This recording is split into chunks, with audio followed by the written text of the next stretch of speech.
Kershaw County, South Carolina, is the home of old McCaskill's Farms. Now, it started out with a little bit of this and a little bit of that, and it's really turned into a diversified, sustainable farm. Kathy, I know you pride yourself in your animals. Specifically, you don't use any antibiotics, and that's really important to a lot of people who are looking for meat that's antibiotic-free. Yes, they are pasture raised and no medications, no vaccinations, and the feed as well. I have ground. It's the corn, soybean, cottonseed meal, and that's what they're fed. And there's no additives, no hormones or antibiotics to that. Well, you're involved with a unique project. I understand you're using chicory, but you aren't using chicory to make coffee.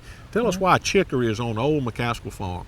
Well, in conjunction with Clemson, they did a study, and we're doing this together to see if chicory would be an alternative grazing as far as controlling the parasites.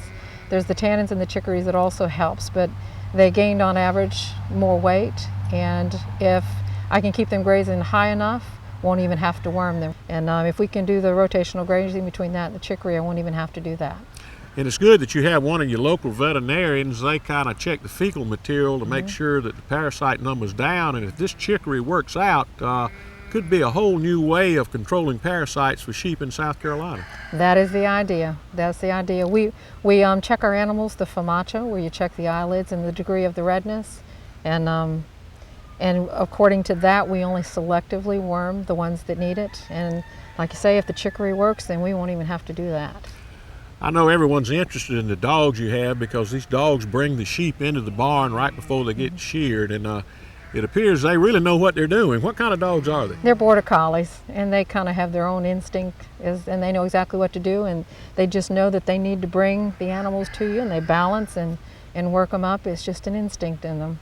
Well, your sheep get one good haircut a year, and it looks like to me they've been at Paris Island Marine Base down in Beaufort when you get through with them, because they really get a crew cut. They do. Now, when the shearer takes the wool off, about how much wool do you get off one of these sheep? A good fleece should yield about 10 pounds, and then I have blankets of all sizes, from a lap blanket all the way up to a queen, made out of them, and beautiful washable blankets. So these blankets are actually derived from wool that come from old McCaskill Farms in Kershaw County. Yes, yes. And that shearer, when he really goes across the top of that sheep, it looks like that wool just opens up. Oh, he can take it and look like you just had a zipper on the bottom and just lay it out, and the whole thing sitting there. Yeah.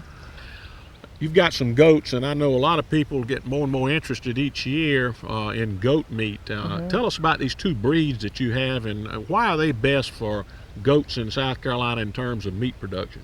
Well, I kind of have a smorgasbord. I have the Boers, the Briars, and Nubians. Nubians are your milk goats, but everything here just happened here. But the Boer is the one that is the meat goat. They're more muscular. They're more chunkier goat, and those are the ones that people really like to use for the meat. Every farm in South Carolina years ago had lots of chickens, and it looked like Kathy McCaskill is maintaining that tradition. I try. The birds everywhere, Kathy. What are you doing with all these chickens? Oh, I just love the chickens. The chickens are just the thing. There's just something about a farm and chickens that are there. But the eggs are so much better, and same thing with the feed with the chickens. There's nothing in that as well. But you've got some birds confined in a house, and I understand this house moves around in the pasture. Now, why do you move it around? Move it around to give it new ground. I can't let them free range because of the predator problem. So we move this thing around, on occasion when they exhaust the ground beneath it, and it's just as if they were free range. We get new ground. And there's no antibiotics in the chickens either? No, there's no antibiotics. Their feed is ground for them as well, with the added fish emulsion for the eggs. But yeah, I have their feed made as well, so there's no medications in it either. You've got an incubator, and this incubator, I imagine, produces a lot of biddies each year, doesn't it? Yes, that incubator will hold 200 eggs at a time, and it only takes 21 days for an egg to hatch out, and I have them at all different stages. Yeah.